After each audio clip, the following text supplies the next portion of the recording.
राष्ट्र पूछता है, राष्ट्र के ज्वलंत प्रश्न उठाते रहेंगे हम। राष्ट्र के स्वाभिमान में राष्ट्र से बढ़कर कुछ भी नहीं। राष्ट्र प्रथम, राष्ट्र के हित में, राष्ट्र हित सर्वोपरि, राष्ट्र देवो भव। राष्ट्र पूछता है।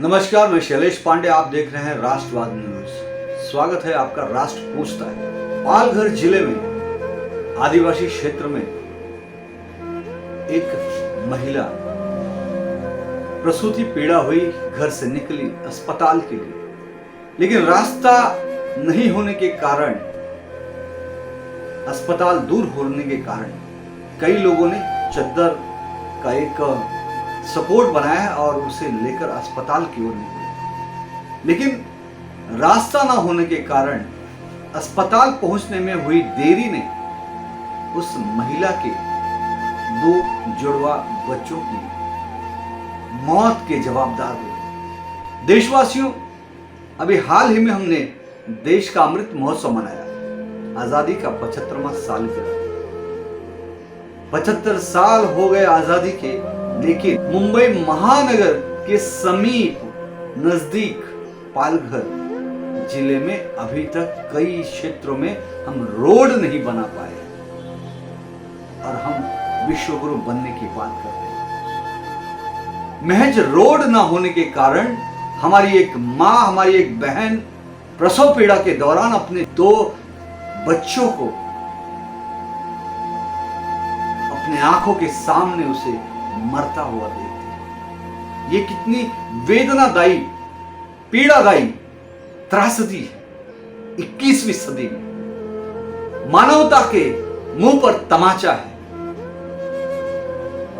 विकास के नाम पर मुझे तो ये कहीं ना कहीं एक तरह का ये मखौल लग रहा है।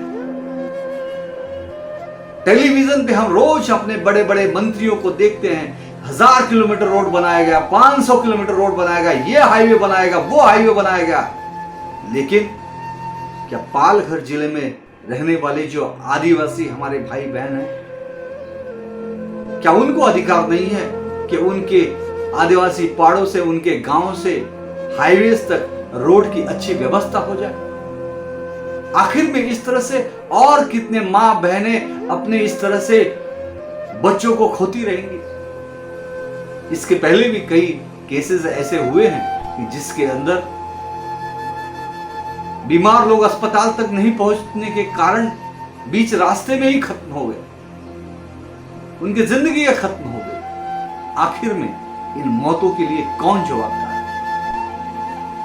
और कोई भी अपनी जवाबदारी से कितना भी हटे क्यों नहीं, लेकिन केंद्र सरकार, राज्य सरकार जो रोड बनाने के लिए जवाबदार हैं, वही जवाबदार हैं। इसलिए देश के प्रधान सेवक भी जवाबदार है।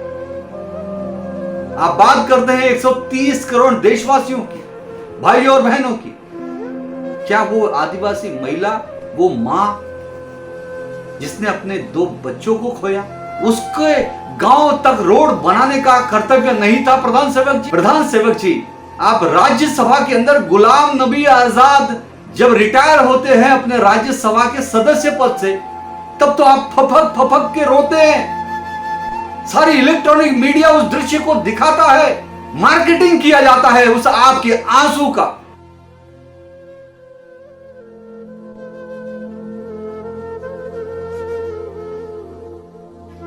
लेकिन हमने आपकी आंखों में आंसू नहीं देखे उस गरीब, बेबस, लाचार आदिवासी बहन के लिए जिसने अपने 2 बच्चे खोए।